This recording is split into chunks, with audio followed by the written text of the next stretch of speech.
Bismillahirrahmanirrahim. Assalamualaikum warahmatullahi wabarakatuh. Perkenalkan, saya Saada. Saya akan menjelaskan tugas UAS etika profesi mengenai kode etik kita di sebuah perusahaan. Saya di sini mengambil judul Defektif Terminal Push Out dan Misinsertion di PT Kinenta Indonesia. Sebelumnya saya akan menjelaskan beberapa latar belakang terlebih dahulu. Dalam setiap perusahaan mempunyai tantangan sendiri agar tetap eksis di pasaran dengan tetap menjaga kualitas mutu di pasaran.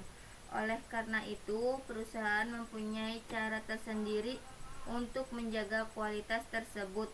Di antaranya mengurangi defektif agar tidak terjadi kerugian akibat loss material. PT Kinenta sendiri bergerak di bagian manufaktur pembuatan wiring harness seperti kabel bodi, roda 2, alat berat, baterai kabel, dan lain-lain. Tak jarang kemungkinan tidak menemukan hambatan saat pembuatan wiring harness. Salah satu hambatan dalam pembuatan wiring harness adalah terjadinya defektif terminal push out dan misinsertion. Penyebab terjadinya misinsert bisa jadi kemungkinan disebabkan oleh faktor manusia dan mesin. Namun, kebanyakan defektif terminal push out dan misinsert itu disebabkan oleh kelalaian manusia saat bekerja. Untuk terminal push out sendiri yaitu terminal tidak masuk atau mengeklik sempurna ke dalam konektor ketika diinsert. Dan untuk misinsertion sendiri yaitu dua sirkuit yang tertukar, seperti di dalam contoh terminal push out. Di situ terdapat dua sirkuit yang sudah diinsert ke dalam konektor gray. Namun yang di tengah-tengah yang kedua sirkuit tersebut tidak mengeklik sempurna. Standarnya terminal masuk dan terkunci dengan sempurna, namun aktualnya terminal tidak masuk dan terkunci dengan sempurna, sehingga bisa menyebabkan terminal tersebut push out atau keluar kembali dikarenakan tidak mengeklik dengan sempurna. Dan di sini ada contoh misinsertion, yaitu ada dua sirkuit berwarna green dan blue.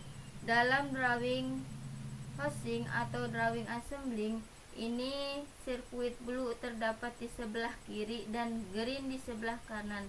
Namun aktualnya sirkuit green ada di sebelah kiri dan blue ada di sebelah kanan, sehingga ini terjadilah misinsertion.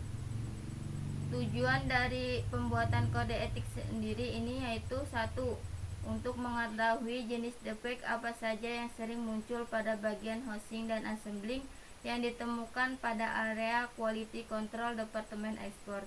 Yang kedua, mengidentifikasi penyebab terjadinya defek pada bagian housing dan assembling di area quality control Departemen Ekspor. Yang ketiga, yaitu mampu memberikan solusi yang tepat guna meminimalisir defek pada bagian housing dan assembling yang ditemukan di area quality control Departemen Ekspor. Kode etik dan pelanggaran sendiri akan dijelaskan sebagai berikut. Kode etik kita dalam perusahaan yaitu satu, melakukan pekerjaan sesuai SOP yang telah ditetapkan oleh perusahaan. 2. Tidak meninggalkan tempat pekerjaan tanpa adanya keperluan penting. 3. Tidak mengobrol di jam kerja kecuali menanyakan tentang kerjaan.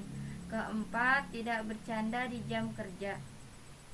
Maksudnya kode etik ini sendiri yaitu kita harus fokus dalam mengerjakan sebuah perusahaan agar tidak terjadi defektif, misinsert maupun push out, sebab ketika terjadi defektif harness yang seharusnya kita sudah lolos ke bagian quality berikutnya, namun ketika ada defektif harness tersebut akan dikembalikan kembali oleh operator yang membuatnya, sehingga ada beberapa kerugian yang diakibatkan oleh kembalinya harness kepada operator tersebut.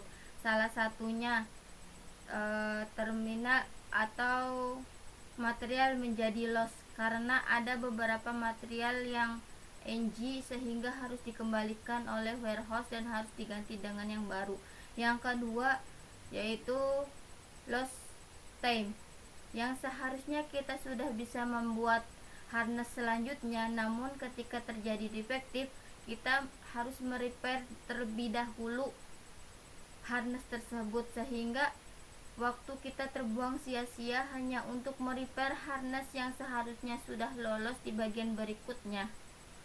Pelanggaran sendiri yaitu yang satu melanggar aturan SOP yang telah ditetapkan oleh perusahaan, yaitu maksudnya kebanyakan operator itu tidak membaca SOP atau tidak bekerja sesuai dengan SOP.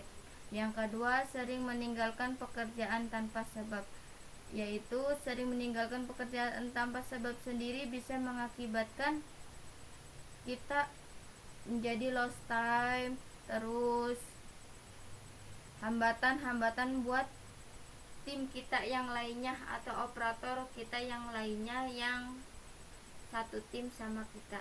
Yang ketiga, sering mengobrol yang tidak berhubungan dengan pekerjaan.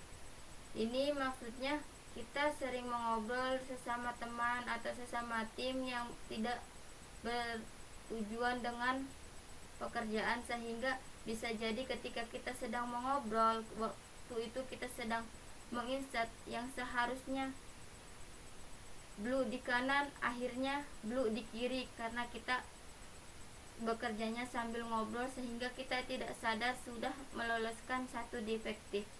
Yang ketiga, sering bercanda di jam kerja. Ini salah satu pelanggaran yang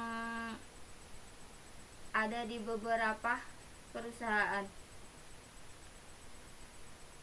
Mungkin cukup sekian presentasi dari saya, kurang lebihnya saya mohon maaf. Wassalamualaikum warahmatullahi wabarakatuh.